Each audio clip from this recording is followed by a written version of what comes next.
part one I mentioned about the storage thing on the door, that's it there. Tell them by these two toggle switches as I mentioned previously. I put some flat washers in behind here to help it keep it on.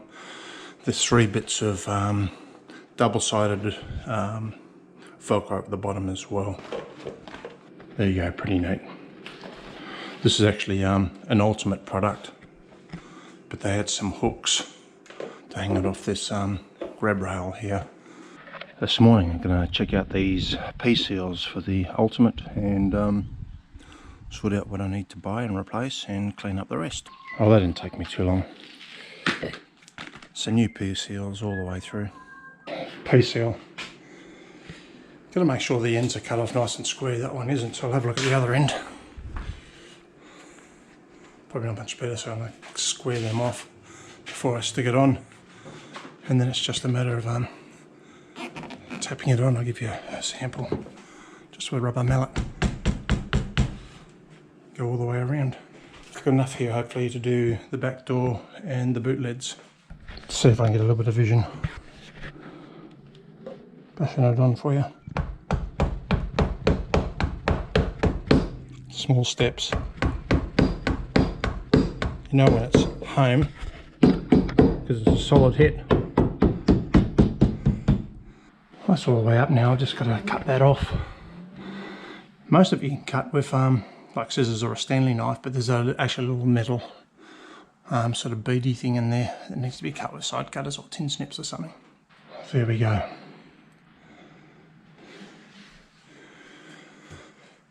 Now the boot lids, or the boot. Left boot lid. Oh nice. I put the joint at the bottom.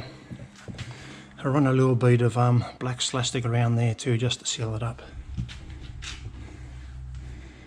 Same with all the storage ones. The joint at the bottom and a little bead of Slastic. 9 meters of P-seal to do the boot lids and to do the back door. Just a trick on trying to marry these up. Usually I fix them so they're just about joined, and one, the longer one, be overlapping, and I just cut past the one they've already installed, probably 2 mils, and then I strike back just to push the seal back that way, so you get a nice close fit like that. That's how much I had left over from 9 meters. Now the seals on these storage cabinets, P-seals as well, but the balloon, which is that part there, is actually a smaller profile, probably by about 3-4 millimeters. Don't have any in Bundaberg at the moment. Hopefully some will turn up this next week. I've allowed 6.5 meters for the 4 storage cabinets. Closing the door, and we've got seals in these storage lockers and the boots. Well, the boot has the lids. Because we're pushing back on these P-seals, the pillows, you actually need to put some weight on it. Like it, especially with these cam lock things here. They're lockable, okay? So make sure you actually push back on the seal, otherwise you'll destroy the seal on the inside. So the strike on the Australian off-road camp, this is a matrix. Same sort of deal. And they've got strikers on the inside. These things. Protects the seal. Fantastic idea. I don't know if Ultimate do that with their new models or not. Adjusting these hinges, they do have a little bit of wiggle room, both in the body holes and also the lid holes. So what I usually do is, as I've just done, got my missus to help me too, put the lid in place. She guided the hinges into the body so we wouldn't scratch up the wrap door. Made sure there's sort of an even gap all the way around. Once I was happy with that, and that's just a matter of just wriggling it around a bit. Should sit nice and flush on those P-seals as it did with this. And then I access from the other side, obviously without the lid open, the lid on it, and tighten up the nuts. With that side, I'll access through this side. At the moment I'm going to put on the gas strut. These gas struts are replacement ones as well. I replaced them last year. Got them sent to me by I think it was Barossa for driving off road. They're actually eagle struts, a lot easier to put on than the originals. I put the body one on first. There's some little C clips here, and you just spring them open, flat edge screwdriver from in behind, and just pull them out a bit. Don't pull them all the way up, just a little bit, and push them on. This top C clip won't go all the way in until you push it back down, and that ball joint just about square. Then you push that C clip back in. It's not looking too bad, is it? Got the lid open. Did that so I could put the piece seal on the back door. Next job, I've decided to make some new pole holders for the Ultimate. 100mm PVC pipe just from Bunnings. It's just downwater UVPC sort of stuff. Existing pipes are about 2.1 metres. There's a little bit of trick in the length, because if you go too far either way, on one end you'll pick up the gas strut that helps lift the boot lid. So what I'm going to do is I'm going to clean them up first with the wax and grease remover, of course. Going to solvent the screw lids back on with the PVC glue. I've already got screw caps on the existing one, and I've got some 100mm blanking ends. I'll do this end first. I'm actually going to fit them up and try and get a accurate measurement, mark them, cut them, and I'll stick a piece of foam.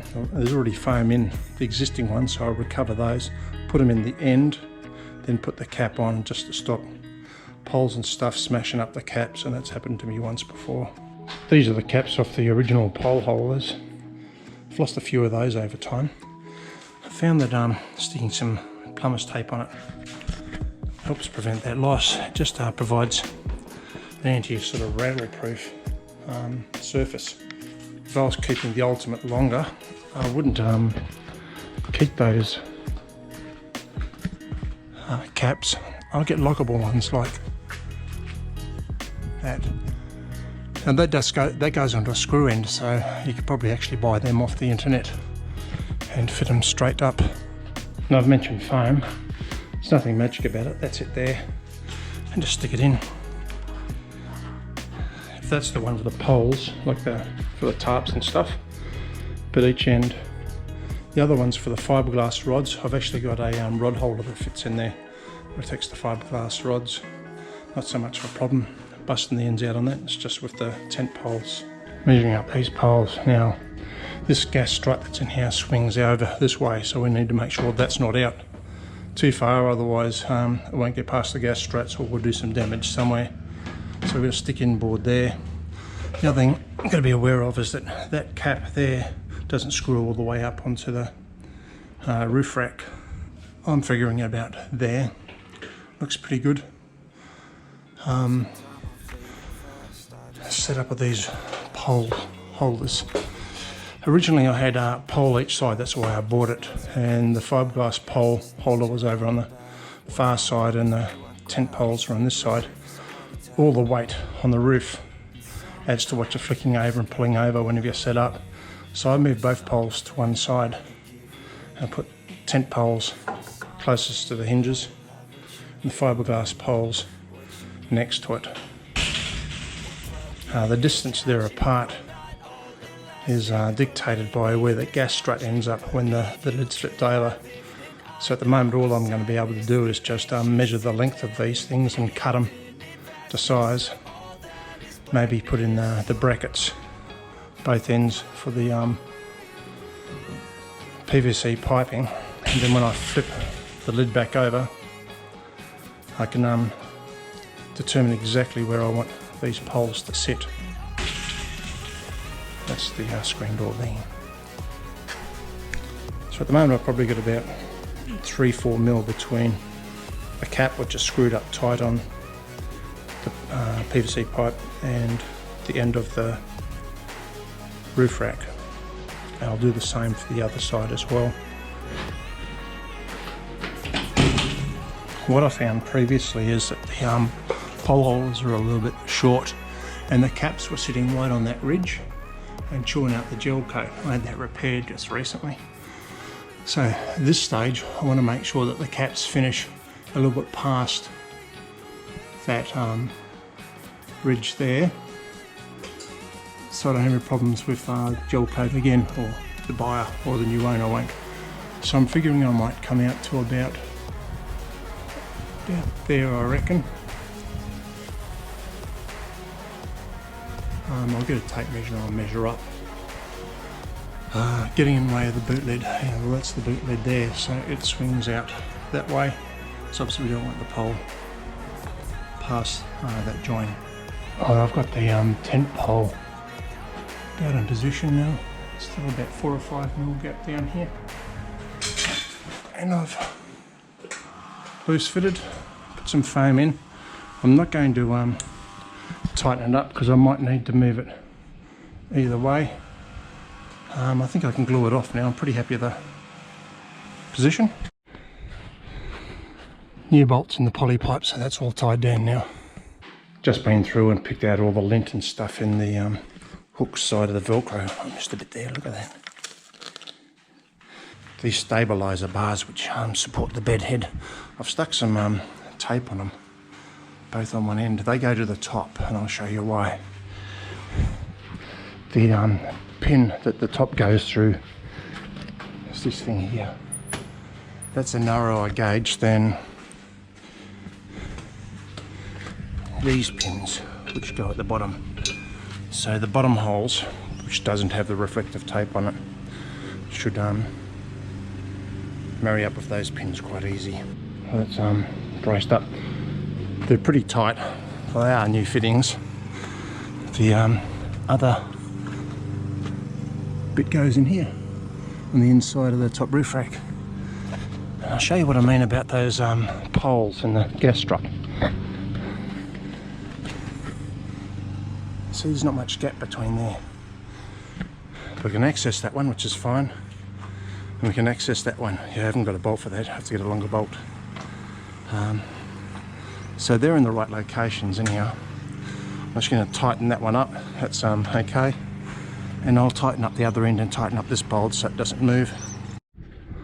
All the pole clamps have had new double-sided or single-sided foam put in there as well. Last chance to look at it while it's got no canvas on it.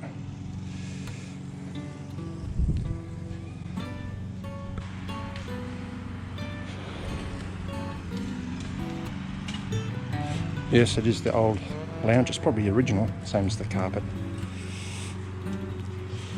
Cooktop. I think that's all assembled now, so we'll just have a quick look. There we go, 2-burner.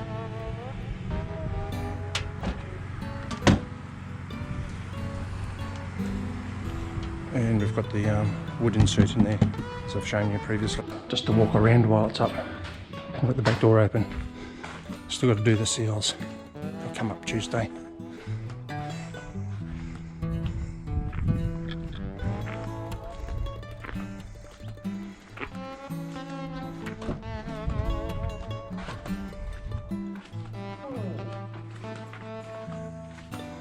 Canvases.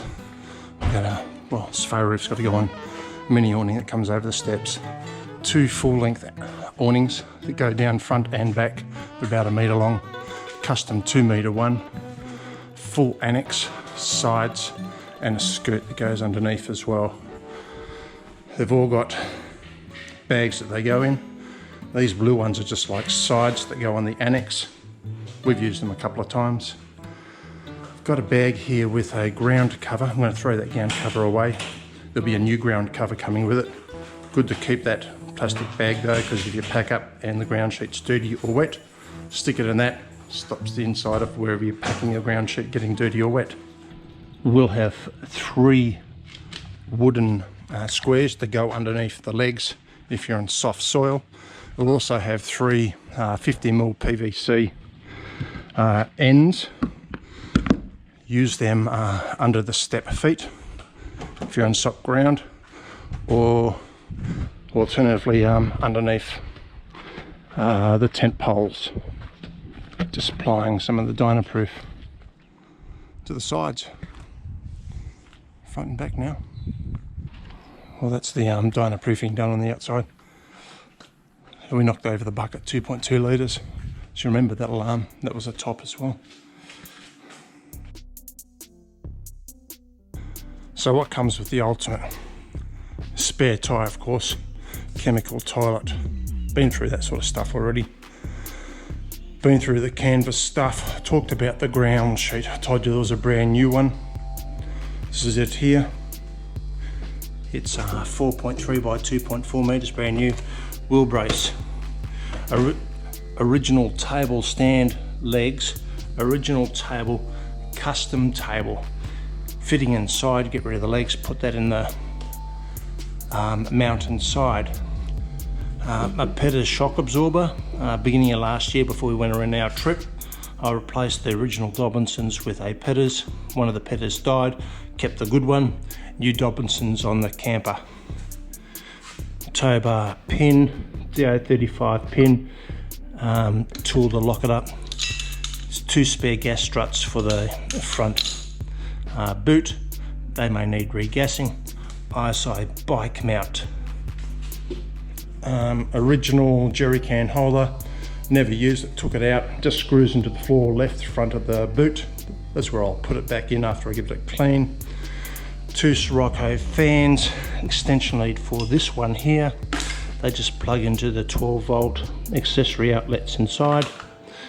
6 poles, 4 short ones, 2 long ones. The 2 long ones go on each end of the annex.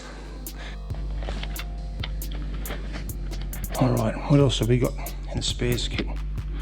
Got various receipts here, dating even back to when we purchased it with the gas system certificate. What was that dated? 13th of February 2012. So it's 10 years that we've had the Ultimate.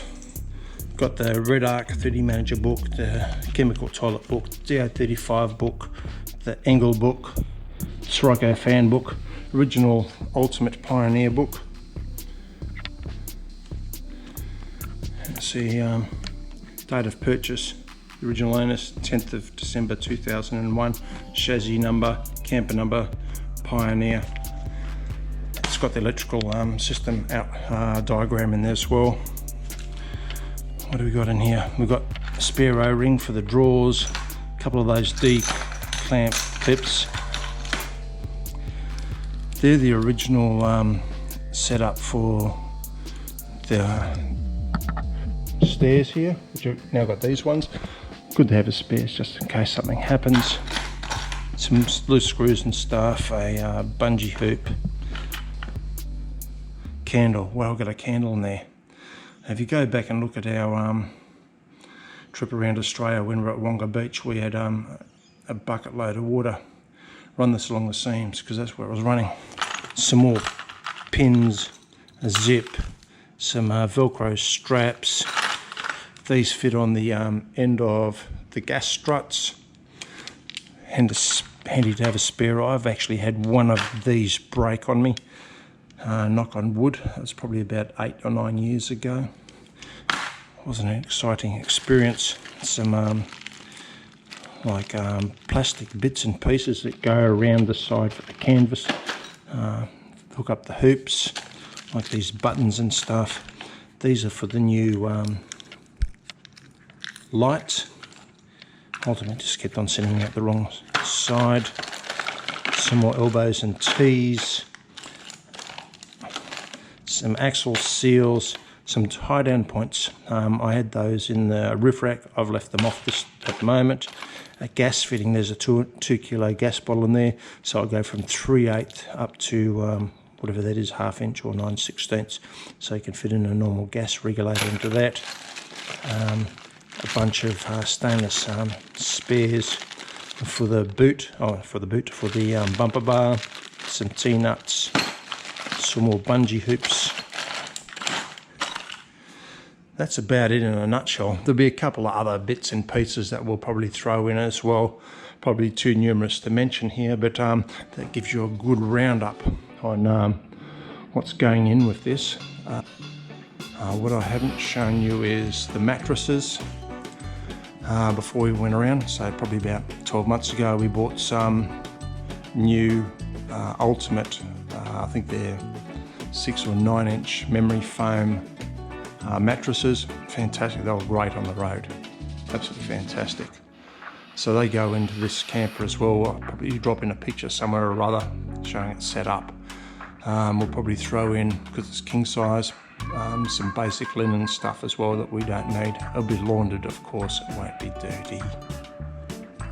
Just found these up in the shed, spare bearing kits.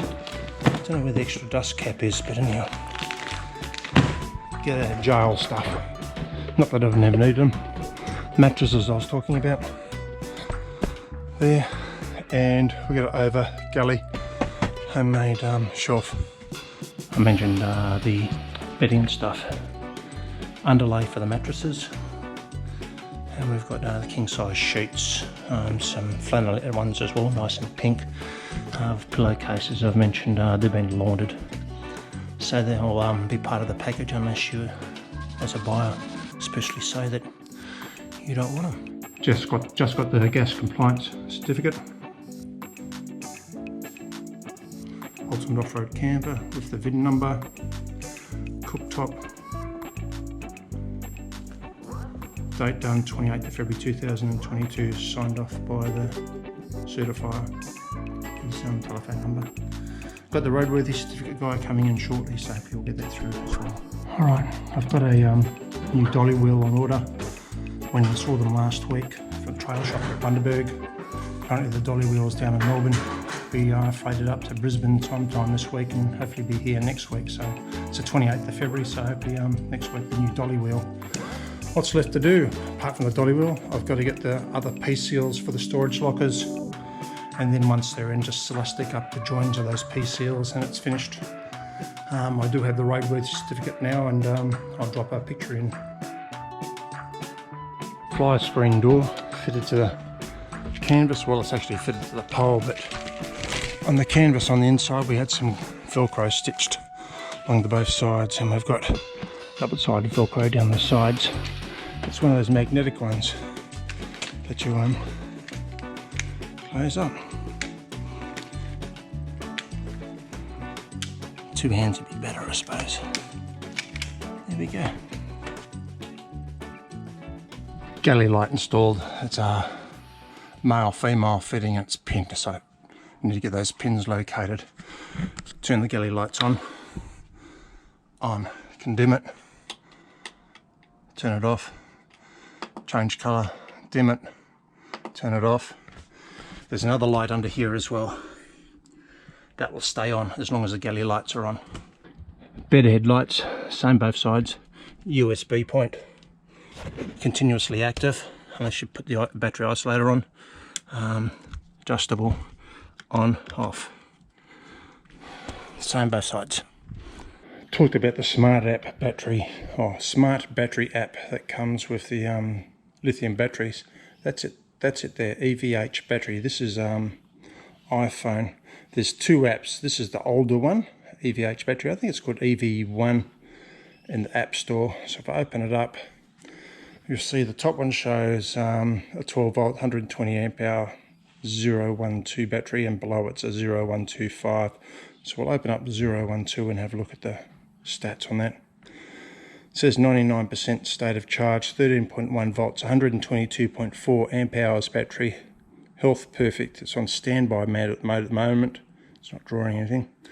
Go across one icon. It tells me 13.1 volts. It's not drawing any current. It's 29.6 degrees. Fantastic. 57 cycles. Not too bad. Go back to these other two icons do nothing. Go back to the left hand icon. Left hand arrow. We're just disconnecting from it. We'll go to have a look at 25 battery. 99% state of charge, 13.1 volts, 123.8 amp hours. So between them, 245 amp hours, I suppose. It's on standby. Health is perfect. Go to the second icon at the top. 13.1 volts, no current draw. It's a bit warmer, 30.1 degrees. It's had 61 cycles. To get out, go back to the, again, left hand icon at the top, left arrow, Let's get out. So back to the home page. Look at the Red Arc Manager 30 screen now. I don't know if you can see that very well, but anyhow, it says Sunday 3:13 PM 27th of February it is. Down arrow. It says batteries at 77% state of charge, 28 days till flat. Nothing's been drawn on it. It says 0.1 of an amp going out to some current draw. It's probably this. It says we're in touring mode. Battery temperature is 32 degrees. So what I might do is I'll hook it up to 240 and we'll have a look, eh? 240. So I've mentioned previously the little power board in here. White lead comes out. Hooked up to 240 now. Have a look at the manager. 227 volts going in. 32.5 amps coming in. It's going straight to the battery. It says it's on boost. It says 2 hours into full, so we'll charge it up fully anyhow because it's been almost 2 months I suppose since it's had some charge. Alright, so you're somewhere where you have got 240 volts and you've got all these leads hanging out. How do you close this door? There's a little notch here. Lead there. Close it up. Same as like when I'm running fridges externally. Down through that notch. There we go. I usually run the battery lead up inside, so the Anderson plugs inside, so if somebody decides to play around and try and knock it off or something like that, it makes it a little bit harder. They'll have to actually cut something. Now we'll close that up and I'll move the plugs up on top of the fridge and those other plugs inside, so in case it rains we're electrically safe. I'll show you the boot light. Got to go around to the galley. Remember that I mentioned there's a switch there, bungee hoop,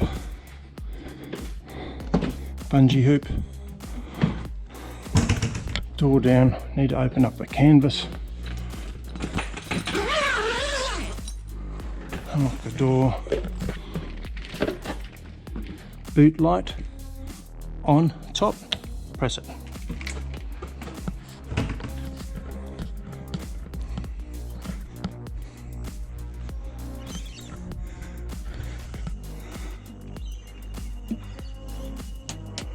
On. That's white. Let's dim it. Amber and white. Amber. Turn it off. We'll leave it on. We'll leave it set up for white. We'll turn it back off at that switch. Floodlight I mentioned previously outside. It's an old one, but it's still a LED. Can move it around from side to side. Hasn't fallen off at all.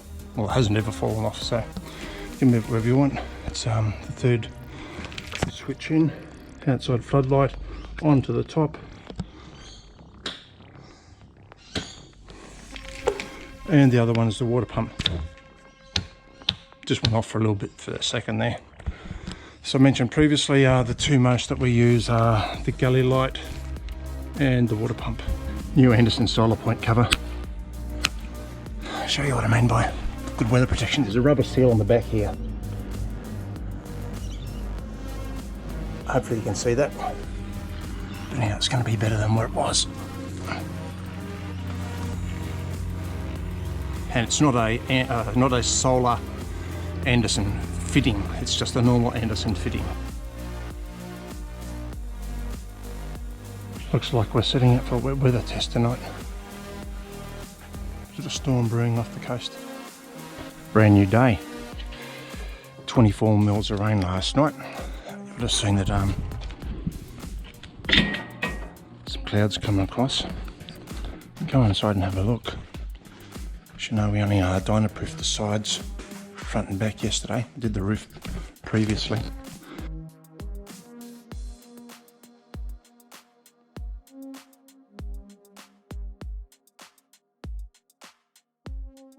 A little bit steamy inside. No water.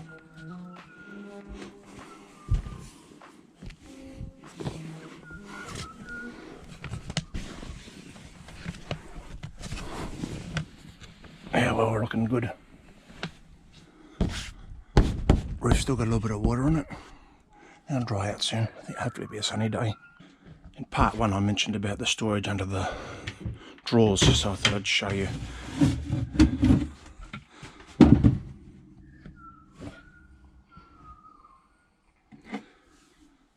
And the same for this side as well.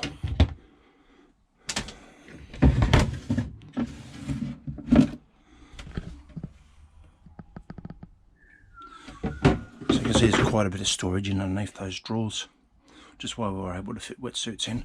And there's a little bit of space down here between the weir well and this part as well. A little while ago when I was talking about the canvas, I think we're on Kangaroo Island, I mentioned that we'd treat the canvas with some bug spray, and my boss would explain a little bit more about that. She's actually got a pest operator's license, so I'll get her to explain what she's using. Need a pest operator's license to buy this stuff. There's another product which you can buy. The boss will explain what its active constituent is and why we're spraying it. Now there's just about no wind around, which is really good, so you should wear a face mask and safety glasses, of course. And we're actually going to do the awning on the matrix as well. We'll do both sides. Same with the canvas awnings. These are the full length awnings. We'll do both sides. We'll let one side dry first before we flip it over. Okay, so the Bioflex Aquamax is one of the only pesticides that's actually approved for midges. There's quite a few out there that are approved for mosquitoes, but as Ken said, unless you have a pest operator's license, it's unlikely that you'd be able to buy Bioflex Aquamax. I like it because it is a bit of a lower toxicity for us and other insects, and it's what they call a residual thing. So basically, I spray it on once it's dry, so probably an hour. It will certainly look drier than that, but if it doesn't get wet within an hour, it will last for anywhere up to 6 months. Generally, you will get a good 3 months out of it, but definitely up to 6 months. So basically, if small bugs land on it, it doesn't kill them instantly, but it does kill them, and I have seen some pretty remarkable results. You can get a product from places like agricultural stores, pesticides in there, and you look for the active ingredient sizzlin. They are a little bit more, the toxicity is higher, so it is really good at knocking down the bugs. You can use it inside and out. The Bioflex Aquamax, the sizzlin, I have used it both, but when I've used it inside, we haven't used the van for at least a week. Yeah. You just spray it on till, they call it runoff, so it needs to be a reasonable spray, and hopefully my spray is going to work. Got it on like a fine mist, and I'm just going to go over a couple of times so that I can see the water droplets on there. If it was on a vertical angle, it would be at the point of runoff. This is the safari roof that we're doing at the moment. Probably won't do the underside of it because we'll do the top of the tent or the canvas on the camper. You might be able to see this, there's some runoff coming off this awning. The boss told me to remind you that if you're going to use something like this on your canvases and awnings and stuff like that, make sure you use the product in accordance with its instructions and follow the warning signs and stuff, and I'll use appropriate PPE as I've already mentioned. These new mattresses are 3 pieces, and they just concertina up and sit on the bed there like that. The original table sits in underneath it. I'll usually store in underneath bedding and stuff like pillows and quilts and whatever else. Also find when you're doing a dry pack up, it's handy to leave some of the windows down so that when you're folding up the canvas, there isn't a whole bunch of air in there trying to slow you down. Wet pack up's a little bit different, obviously. We've found that close all the windows, and no matter how waterproof this is, if you're travelling for a while, water will find its way in. So we usually stick like a canvas over the bedding, and yeah, we have a hoochie, but we use a canvas or whatever.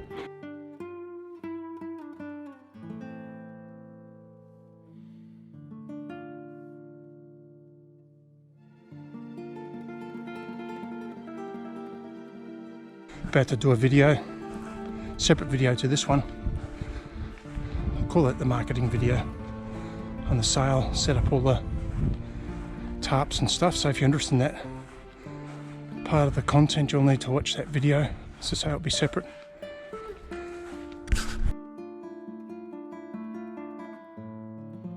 Just putting up the full length awning on the back and the mini awning on the, well, that's the front, and the mini awning on the back, which just covers the steps. That's what we originally got with it.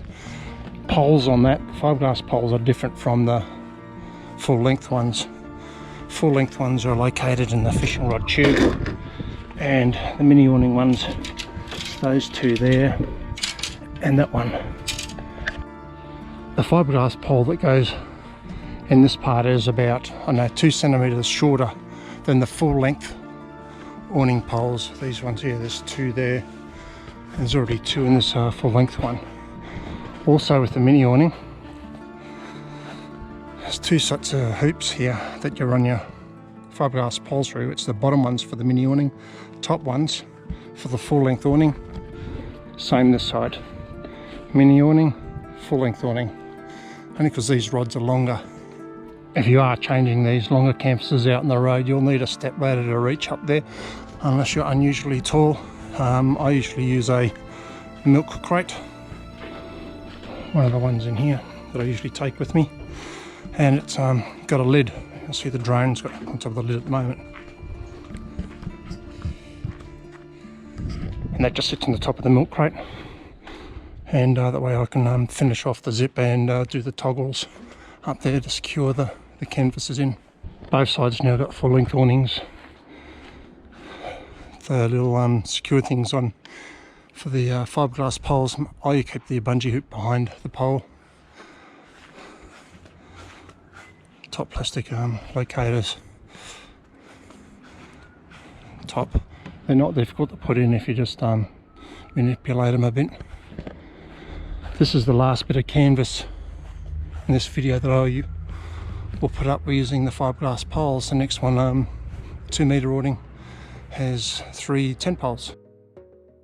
This 2 meter awning and the full length awning are the only ones that we took around with us to Australia, 9 months on the road.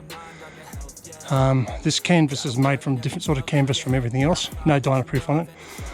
Waterproof just by soaking up water. There's 4 toggles in the top, and when it hasn't been on for a while, it tends to shrink a little bit, so it takes a little bit to zip it up. But make sure you zip it up first before trying to pull up the toggles. There'll be enough ropes and pegs, not only to do this 2 meter awning, but also the full annex as well. No hammer though. Best time to see the skirt without the annex up. Should mention that all the canvas comes with bags too. This just velcros up to the top part of the canvas. A couple of little press studs, a couple of little bungee cords go around, press studs underneath. There's a bungee cord down the bottom there too. Press studs, press stud, and this piece joins up with velcro. Peg eyelets in the bottom as well. Door. That door's there because you can get an underfloor room, kids room they call it, I think. We don't have that. That's the annex up. It's a little bit longer than the 2 meter awning, quite obviously. These 2 poles on the outside are longer.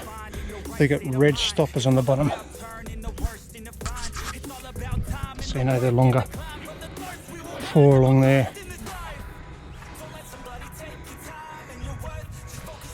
I usually set up these poles so they're about my height, so I'm not bending right over to get out. It's also pretty square to here. When you're setting up the side of this annex for velcroing up the top, get these little locator pins, I don't know what I call them now, but anyway, put them in first and work upwards. Toggles, that's what they are. Both sides. Annex walls are up. Tips and tricks, because it comes in 4 bits. Door in front of the steps. Look for the sides with no zip on it. Goes towards the camper. Same that side. There's a zip here which holds the canvas together. That's the door entry. Now there's zip there as well. There's lots of Velcro around. Lots of little eyelets around to peg down. We've already known about the scooting, so you can fully enclose it, and you put your ground sheet down if you want a ground sheet. I think this will probably be about the 4th time we've put it up like this. I've probably had the scooting on once, maybe.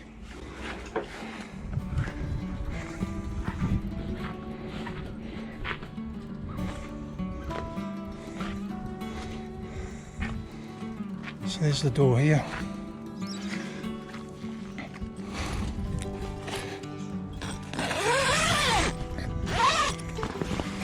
And you open up the fly screen, you go in. Velcro tabs here, you can actually roll these up. I'll do a full roll up and come back to that. Fly mesh. Bit more livable. There's these little Velcro hooks as well to go around the poles, help things go in. Again, that's the door. And you actually fold that, roll that whole door up if you wanted to. Just hook it up with this.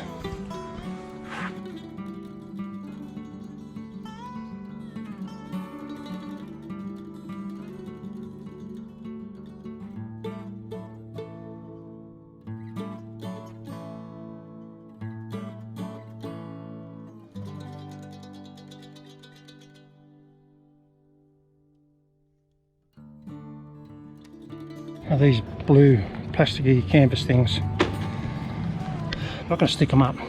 Velcro, you see? Velcro.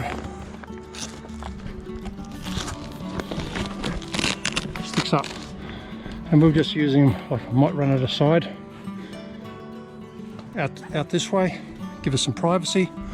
Or we might stick it up across here, inside the ropes, again for privacy, coming into the door. There's 2 of them. Getting ready for the fold up now. There's Velcro strips here, so you fold up the sides, even on the mini awnings. I'll show you around the other side, on the full length awning. So that's the mini awning there. Make sure I undo all the bungee hoops. So that's the full length awning this side, all the way around.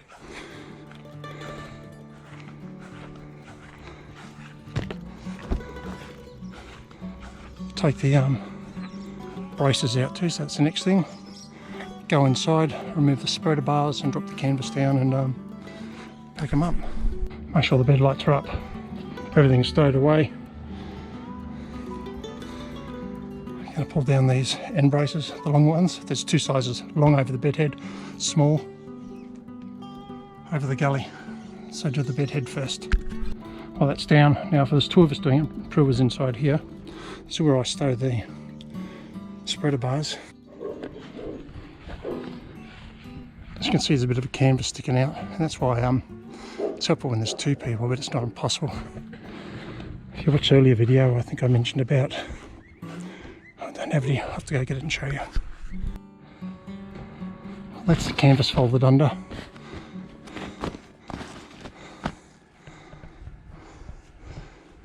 Now we take down the kitchen spreader bars. Again, if Prue was inside doing it, I'll be around this side, folding the canvas inwards as the bow drops down.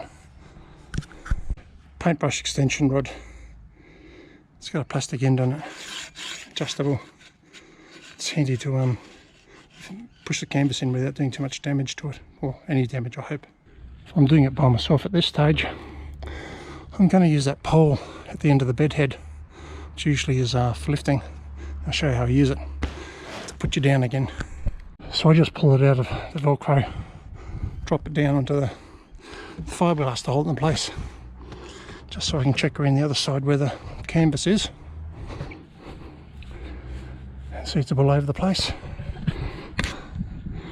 Rod, just gently push it in.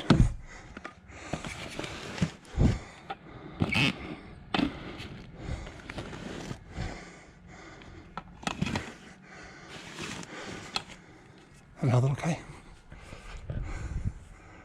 looking pretty good for the moment. What I do then is just let it off there. Plenty of gas in the gas strut. You'll need to pull it down because of the gas in the gas strut popping out. That's all right. We haven't latched it up yet. I can reach into there. That's something not really in the best place. Just a little bit of canvas there, so I'm going to get that rod and push it back in. Pretty happy with that now. Just going to leave that pole there for a second. Push this canvas in.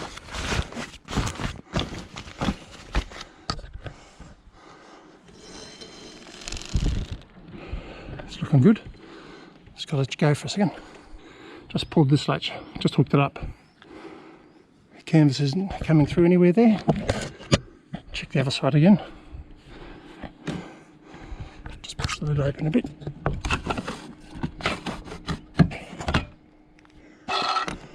I'm looking down there, it looks pretty good.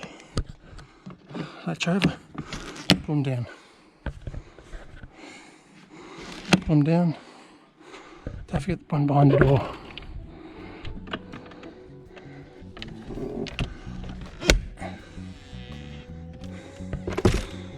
And the rod.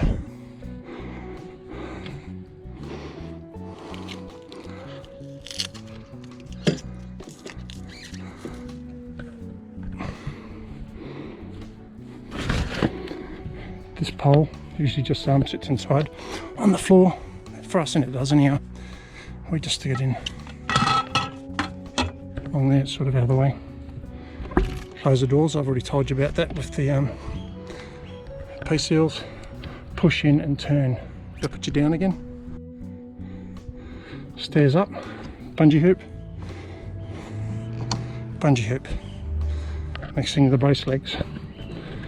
Don't forget these. These are under the stairs. I've said this previously, there's not too many camper vans you can sit down on its ass. Most of the four-wheel drive camper trailers are really nose heavy. Anyhow, I've got this up so you can have a look underneath.